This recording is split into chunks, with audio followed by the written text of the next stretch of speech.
नमस्कार दोस्तों, स्वागत है आपका यूट्यूब चैनल एबी टेक में। दोस्तों आज है 29 अगस्त 2020 और जान लेते हैं आज की महत्वपूर्ण खबरें जो आज के प्रमुख समाचार पत्रों पर छाई हुई है और आप लोगों के लिए बहुत ही इम्पोर्टेंट है।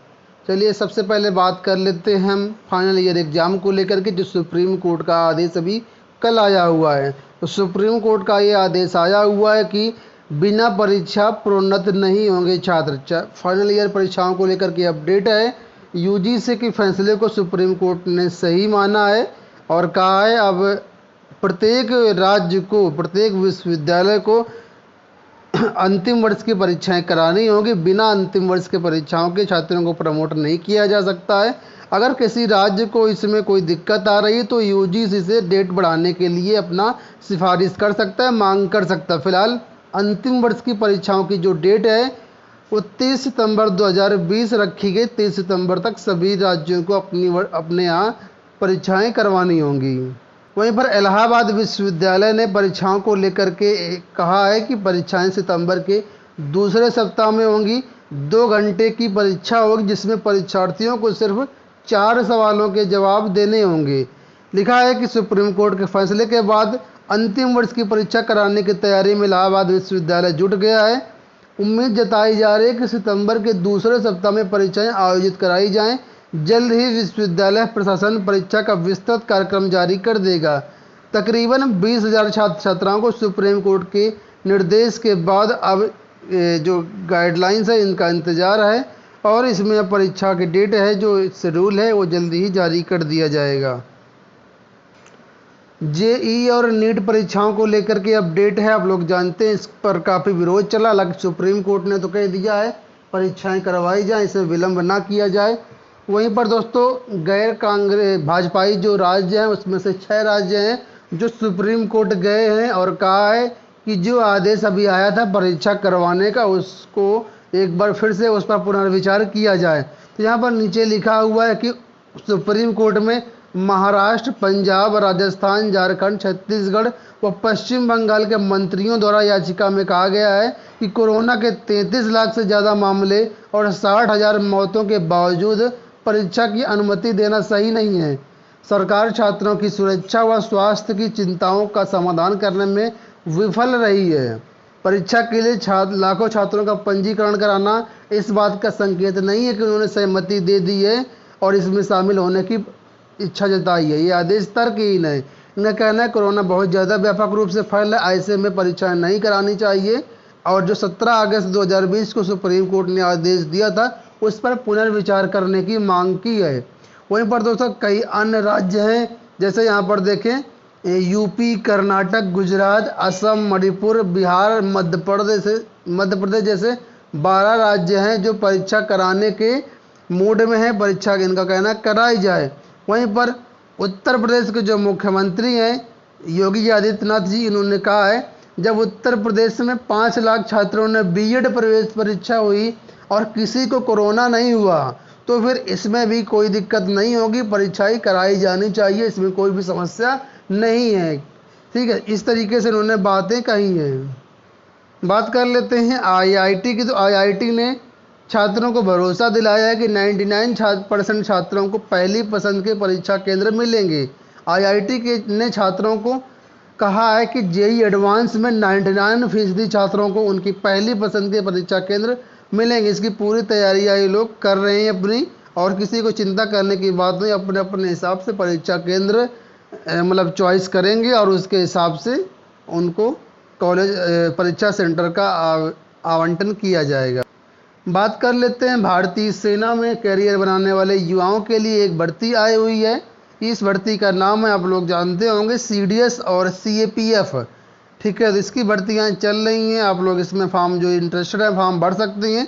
600 से ज़्यादा पदों पर भर्ती की अधिसूचना जारी हो चुका है। अंतिम आवेदन करने की डेट जो है वो 7 सितंबर 2020 है। इसमें आप लोग भर सकते हैं और इसमें जो है आपकी परीक्षा जो होगी नवंबर-दिसंबर में करवाई जाएगी। एक प्रतिष्ठित नौकरी है सेना के लिए। इसके फॉर्म हमारी वेबसाइट governmentjobcenter.com पर अवेलेबल हैं, यहाँ से आप लोग भर सकते हैं फॉर्म। अभी कल की बात है दोस्तों, न्यूज़पेपर में आया था कि कोटे के ऊपर कोटा राज्य लगा सकते हैं। तो उत्तर प्रदेश में इसके पहले से लगाने की तैयारी है लिखा है। यूपी में पहले से तैयार है कोटे में कोटे का फार्मूला।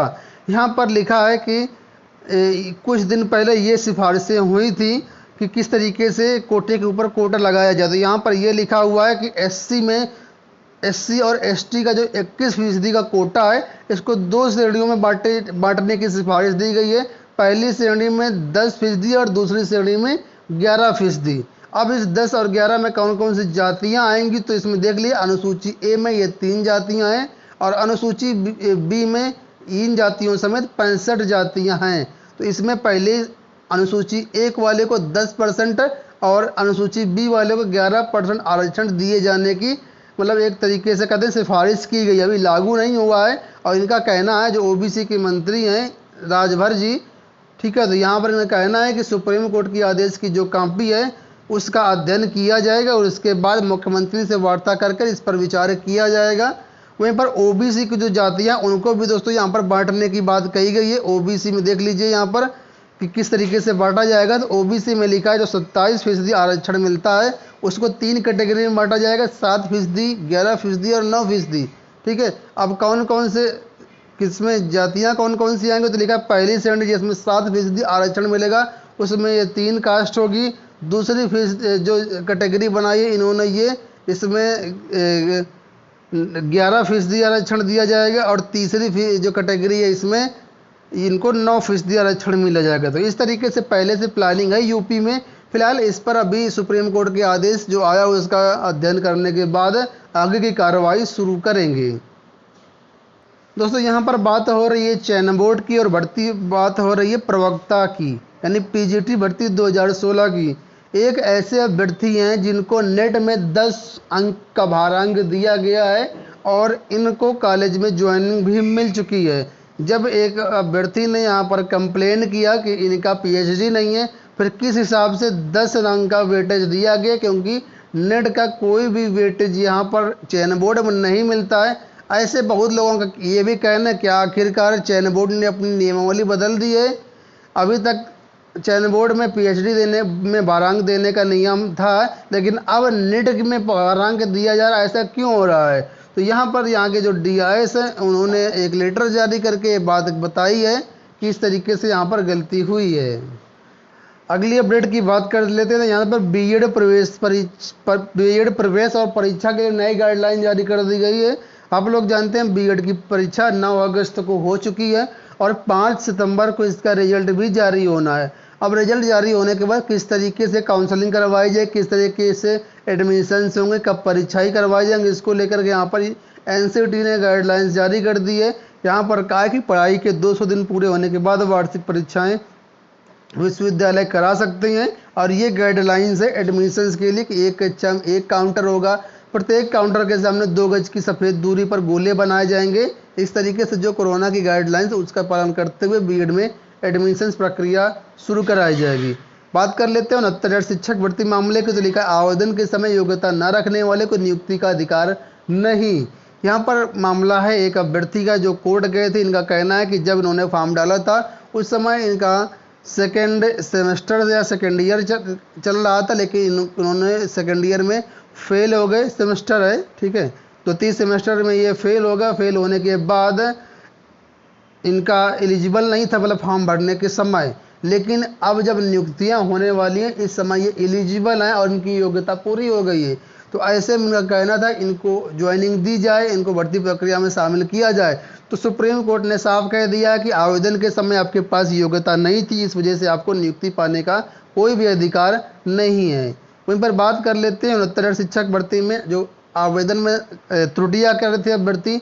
तो याचिकाएं लगी थी, कई सारी याचिकाएं, इसमें कुछ याचिकाएं इस तरीके से हैं कि लक्ष्मी देवी व 16 अन्य तथा उषा देवी व अन्य की याचिकाओं पर न्यायमूर्ति पंकज भाटिया ने सुनवाई की और ये कहा है कि जो अभ्यर्थियों ने फॉर्म भरते समय गलतियां कर दी हैं किसी तरीके से, उनको प्रत्यावेदन पर विचार किया जाए, जो नियमानुसार है कार्रवाई हो वो की जाए। बात यहाँ पर कुछ इस तरीके से दोस्तों है कि इन्होंने आवेदन भरते समय अपनी प्रशिक्षण संबंधी योग्यता गलत भर दी थी, जिससे उनका आवेदन स्वीकार नहीं किया गया है। तो कहा गया है इनकी जो गलतियां उनके प्रत्यावेदन दिया जाए तो इस पर सरकार विचार करे। बात कर लेते हैं असिस्टेंट प्रोफेसर भर्ती 2020 के बारे में। आप लोग जानते हैं असिस्टेंट प्रोफेसर भर्ती 2020 के लिए अधियाचन आयोग को मिल चुका है, लेकिन अभी तक इसका जो विज्ञापन है वो जारी नहीं किया गया। तो लिखा उच्चतर शिक्षा सेवा आयोग का घेराव करेंगे प्रतियोगी छात्र। अधियाचन मिलने के बावजूद उत्तर प्रदेश शिक्षा सेवा आयोग भर्ती का विज्ञापन नहीं निकाल रहा है। प्रतियोगियों ने सितंबर के प्रथम सप्ताह में आयोग का घेराव करने का निर्णय लिया है और प्रदर्शन करना एक अनिश्चितकालीन होगा। फिलहाल आप लोग जानते होंगे कि इसमें काफ़ी सारी भर्तियां आनी है। पहले चरण के अंतर्गत करीब 1300 पदों पर भर्तियां आनी है। उसी के लिए यहाँ पर धरना प्रदर्शन सितंबर के पहले सप्ताह में किया जाएगा। तो ये होगी दोस्तों आज की पूरी अपडेट। आशा करते हैं वीडियो पसंद आया होगा। वीडियो को लाइक और शेयर कर दीजिएगा। चैनल पे पहली बार आए हैं तो चैनल को सब्सक्राइब भी कर लीजिएगा। धन्यवाद।